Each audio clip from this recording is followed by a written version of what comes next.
Hey guys, Jacob with Jacob Comics.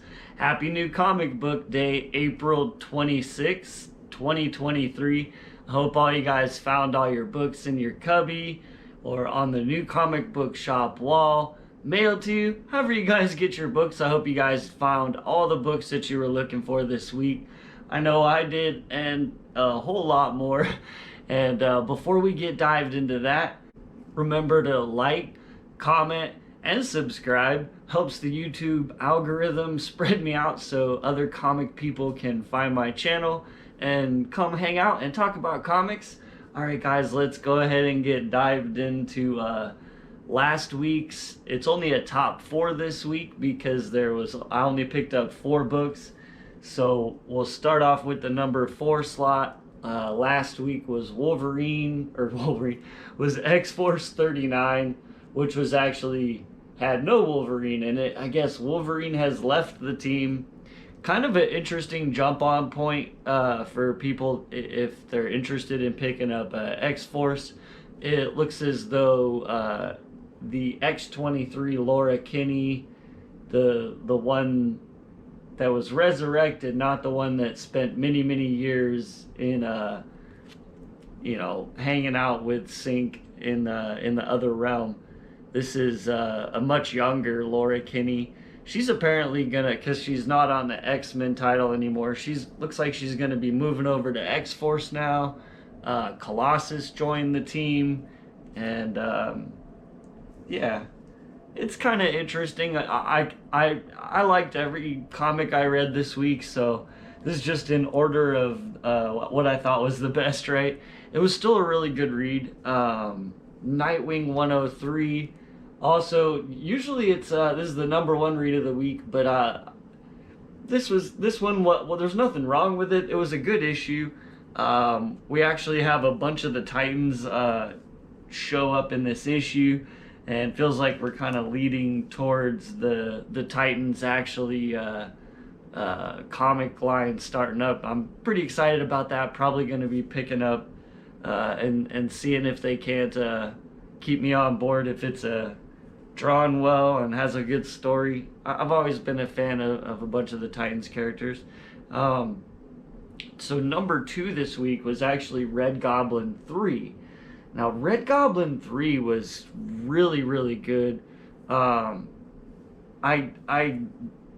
heart that was in that issue, the way it kind of ended, and gave you some insight into Normie Osborn's character, and I really appreciated that. I just, what can I say? It hit me in the feels. I had a comic, it actually hit me in the feels this week, so it bumped it up a notch, because the storytelling was just really good. I'm really kind of falling in love with this Normie Osborn character, and Rascal, his his kind of young and possibly bad at times symbiote. But what young child, I guess there are kids that are just always good, but normally what child don't you know that hasn't maybe pushed the buttons a little bit and done some bad things? And I think we all can connect with that, and I think that's one of the reasons I'm connecting with the character. Amazingly, this thing shot up from being in the dregs for quite a while. Amazing. So we've got Amazing Spider-Man 24, and I don't know, I just really enjoyed this. The last issue kind of was like Peter on the run, trying to get back to save Mary Jane as fast as possible, but it seemed as though, where they were stuck I'm not sure if it was limbo or where it was, right? Wherever that she was stuck, time seemed to travel a lot faster there, and what seemed like what had been a week for him had only been a mere matter of moments when he ended up finally coming back to reality. So it made sense, it kind of connected the dots. He continues, in this issue we get some Fantastic Fours show back up, and Peter has a run-in with them, and he's basically just he's as fast as he can trying to save Mary Jane, and you believe that Peter is hell bent on getting back as soon as he can. Unfortunately, I don't know if it's a day and a half that it takes him to get this. Basically, the front cover gives it away. So to get Norman Osborn to help him build some technology to get him back. By the time he gets back, years have passed, and this guy that she was left with there, they have kids together now, and I don't know. That explanation's kind of not too terrible in my opinion. The way it's finally wrapped up and come to this conclusion. I'm okay with it. You know what I'm saying? I'm okay with it. I could see why Mary Jane would think maybe, if one of the kids looks like he's 3 or 4, maybe 5. So she's been there for 5-6 years.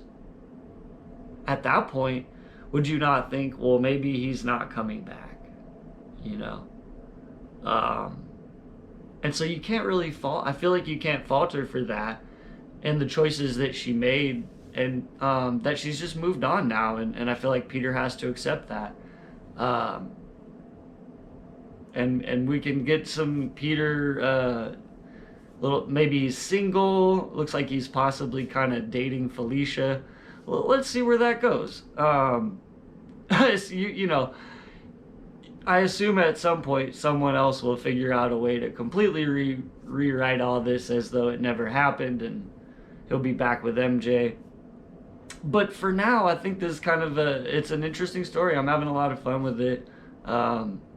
Maybe not every issue, like I've kind of been saying, like it's fun, but I'm not sure where it's going, and they need to wrap it up properly in order for this thing to feel like a whole contained volume. It's been fun having these guys back. A couple more issues, and we're gonna have a new creative team on Amazing Spider-Man. So for those that haven't liked this run, there's some new bloods coming, but I really enjoyed this throwback, and this kind of probably last hurrah for Romita Jr.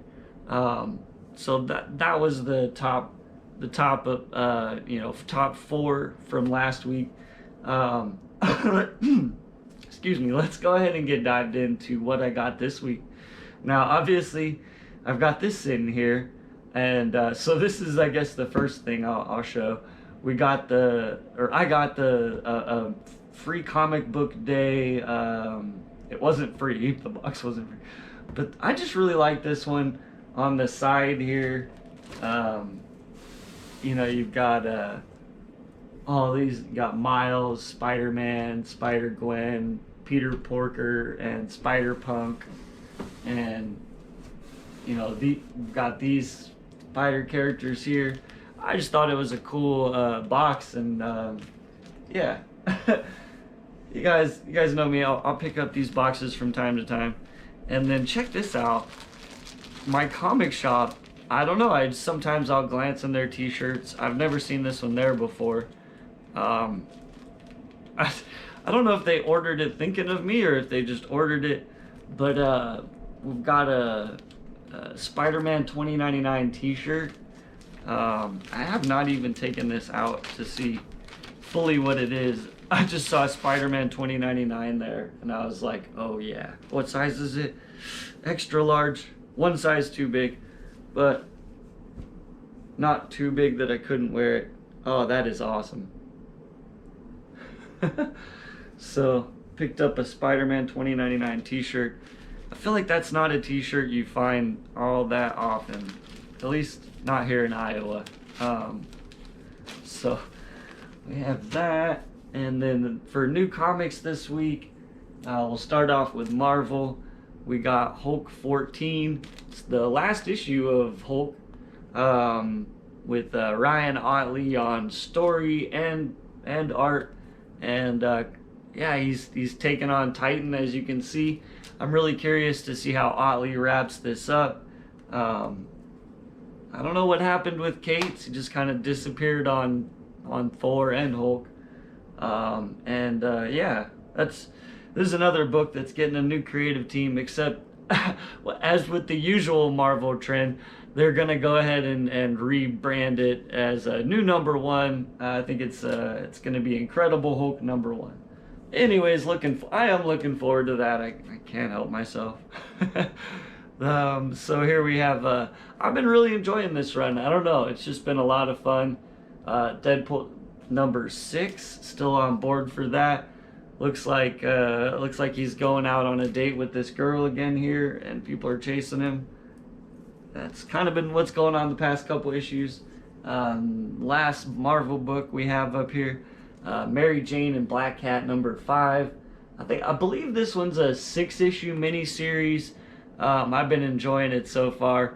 I really like this Mary Jane with the freckle-faced Mary Jane. She's got her new powers from Limbo, I believe. So yeah, there's still a lot of story there for somebody to tell. How did Mary Jane get these powers? Maybe she could be a hero in her own right, and stand on her own without Spider-Man. So here we have Riddler Year 1, issue number 4. It's written by Paul Dano, the actor that played the Riddler in the Batman movie, and it's taking place within the Batman movie universe. And I don't know, I really liked the art on it. Just kind of checked it out. The story's been interesting, and the art has been kind of mind-blowing and different. And then we got Detective Comics 1071, continuing with the Ram V and Raphael Albuquerque. That story's been going on. I guess I'm kind of skipping. I wanted to get to this one. And stay tuned if you're still here. Really big, got a really big key this week at the comic store, and I'll show that off at the end. So I picked up Green Arrow number 1. You guys know how DC's doing it. They're branding this as a 6-issue miniseries, but Williamson has said that he has more story to tell. And you know how DC is. If the limited series sells really well, it'll go past the 6 issues. So I'm picking this up in the hopes that my vote can count for us to have an ongoing Green Arrow series. And hopefully it's good, and I don't just drop it after issue 1 because it wasn't entertaining.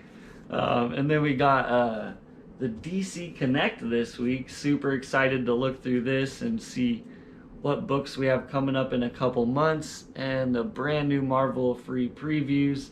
Again, I have not even got a chance to glance through these, but I'm pretty excited to kind of check out what's coming as usual. Look at this first page. We got Minnie as Captain Marvel. They kind of threw me off. All right, guys. So the big book I got this week, they had it at the local comic store when I went this week, and I just couldn't pass it up. It's within my budget at this point. It's not a perfect copy, but it is the first appearance of Miles Morales, the first print, Ultimate Fallout number 4. And there's kind of a little story with this book as well, where another reason that I really definitely had to pick this book up is that my son went to the comic store with me, and that doesn't normally happen. He goes sometimes, and ever since me and him have kind of got into comics and been collecting this, building this collection, that was one of the books that we talked about, and we've looked through some of the collections that we've purchased for it that came out around that era and were collected by Marvel fans. Unfortunately, we hadn't found one. He does. What I really thought was cool was that he knows the cover by heart, because we're going and we're just kind of looking through the back area of the comic store, right, where they have this glass shelf with a bunch of the keys, and it's in there, and he sees it and goes, "Oh wow, Dad! Look, they have Ultimate Fallout 4 First Miles," and so just kind of that recognition. Something about the memory and everything. I had to buy it, and it was like I said, it was within my budget, slightly, a little bit of an expensive book, but I just had to because of that memory, and so yeah, I've added a First Miles Ultimate Fallout 4. It's probably very fine to near mint minus, maybe, I don't know. I probably will submit it at some point. We'll see. As always, guys, appreciate it if you've watched this far into the video. Love you guys. We'll see you guys next time, and have a great day. Do you want to let you guys... Oh my gosh, what is wrong with me?